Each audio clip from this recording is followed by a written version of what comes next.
All right, man, what's going on? Just went live on the IG. We did the free game Thursday. Um, we talked about some class stuff and some advantages, stuff that actually makes sense to think about doing for your car to make it go faster. Uh, Compared to stuff that, in my opinion, I feel like it's really scratching and clawing for very, very minimum games. And when I say very minimum, I mean less than tenths of a second is what I'm seeing here. So, talked about a couple of different setups as far as class racing goes. You'll hear terms like stock location, stock suspension location, and spoke about how situations like that, it doesn't allow you to not reuse, it doesn't allow you to use relocator kits like for your shocks or either for your springs. You can't relocate them. It has to be in a stock location. And then you have classes that say, stock appearance. It just needs to be in stock setup. So if your car came with a 3-link setup, it needs to be with a 3-link and not with a ladder bar or 4-link setup,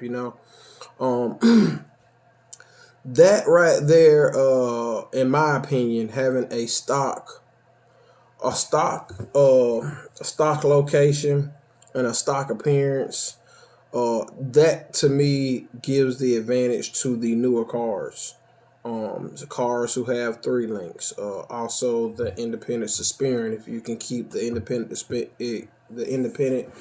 suspension rear end in one piece, compared to 1980 technology. I kind of feel like it's common sense to know that GM put a lot of money, and not just GM, but also Ford and other companies. They put a lot of money into the research of what suspension works to make these cars go faster. I assure you, whatever Dodge was making in the let's say in the 80s, 85, whatever their sports car was back then, it's nothing compared to the new Scat Pack or the Hellcat.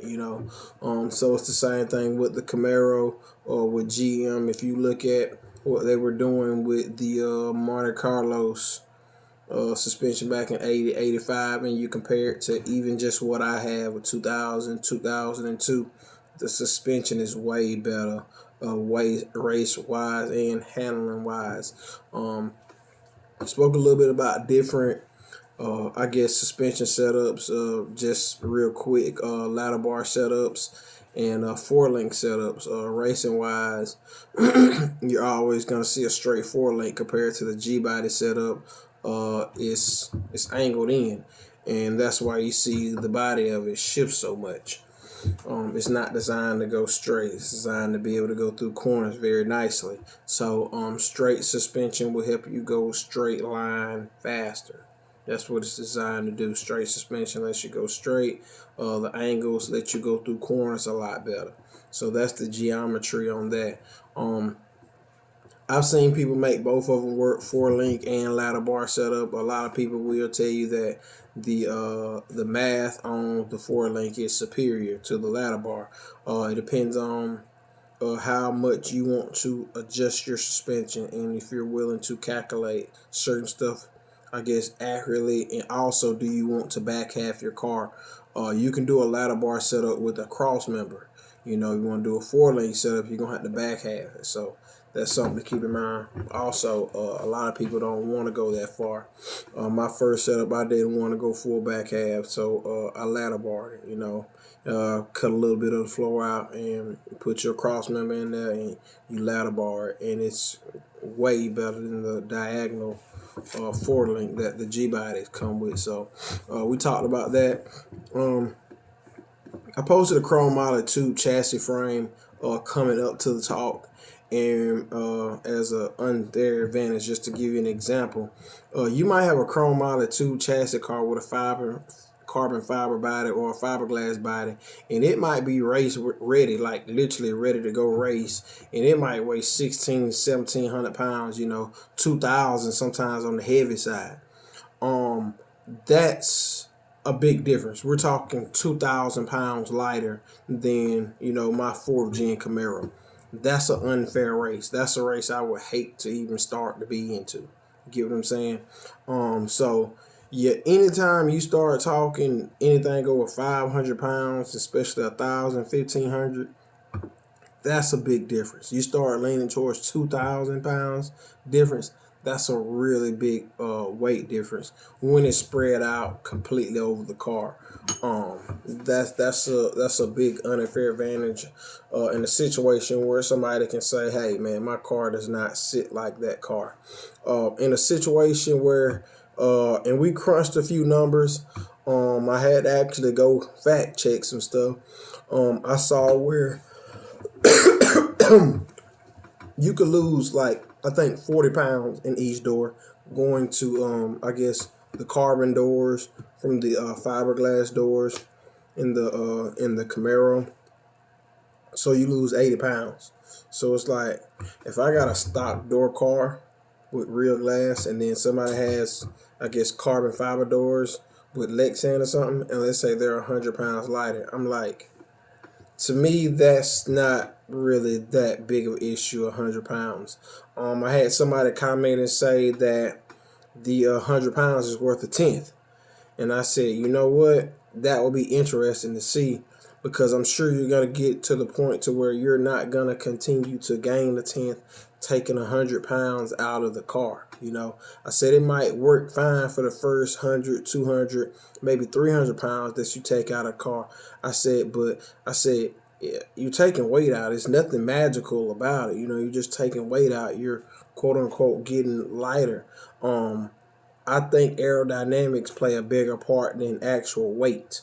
You know, you look at how let's say like a rocket, or you see like a rail. It's aerodynamic more than how much power you're trying to put into it to get it to go fast. So I think a lot of that is it can be misleading. That might be a fact. You can pull out 100 pounds and lose a tenth, but you're not gonna keep pulling 100 pounds out and keep losing a tenth. It's just, I don't see where that's gonna happen. I don't. I think you're gonna hit a brick wall with that logic. But I had somebody make that comment. I said that might be interesting to see. I have a 6th gen Camaro I'm gonna be putting into the mix down the road, and I just looked at the price on the carbon fiber parts, and I don't see where it's worth it. You know, you might lose 200-300 pounds, but it's like you're gonna spend $4,000 or $5,000 to try to do it. You know. So I was going to try to sell all my stock body parts on the Camaro and buy all carbon fiber stuff. But when I actually looked at the weight reduction and saw what it was going to be, it did not make sense. You know, even if I do lose a tenth for each 100 pounds, I only lose 3/10. You know, I only lose 3 to 4 tenths. That's nothing. That's not even a half a second. You know, to me, that's not worth it. You know, so don't be misled in thinking that you can go knock all the glass out the car and lose, I don't know, 200-300 pounds, possibly, maybe, just maybe, and think your car is going to be fast. It's not logical. Don't think that you can take the front seat out and take the carpet out and it's going to be fast. Or you can take the dash out, you know, and lose 300-400 pounds and think the car is just going to fly. No, it's not, you know. So I try to encourage people to leave their car streetable. So when the tracks close, you can still enjoy your car like you've been doing, you know. That's a point I try to make all the time, you know. Another point I try to make to people is you don't have to be a gopher. You don't have to just go for anything. I had a situation where I had to fact check. Had a guy tell me that the G-body door was heavier than the F-body door. And I said, man, I remember picking up this G-body door. That G-body door is real heavy. And I said, and I just picked up an F-body door. I said, I don't think it is. I said, let's bet. He said, no. He said, just weigh it. He said, you'll see. I said, that ain't no problem. I said, this is my opinion. I said, I have not weighed them. I said, but this is my opinion. He said, I don't want you to be giving people false information. I said, I don't want to give people false information. I told him I felt like the door was heavier. So I went and fact checked. Somebody had just weighed a G-body door. It's 92 pounds. Okay? So I went and weighed the F-body door. The F-body door with a custom speaker door panel was 82 pounds. What do I think it would weigh without the custom? Probably 75. That's what I think the panel would. If I didn't have all the wood on it for the custom speaker setup, I think it would be somewhere around about 75 pounds. So close to 20-pound difference. You get what I'm saying? So there's nothing wrong with fact checking. Even if I tell you something, it's like you don't necessarily, just because how you come up with a fact is you test something over and over and over and over and over again, and then it becomes a fact. Okay? So just because I told you something, that doesn't mean that it has to be a fact for you. It's a fact for me, and I'll state it, hey, this is a fact for me. This is what I've seen time and time again.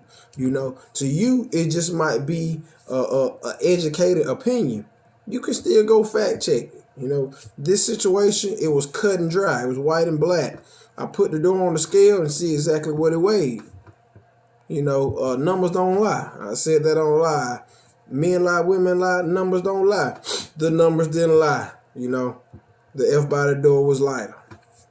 The F-body is heavier than the G-body. I've scaled these cars. Okay?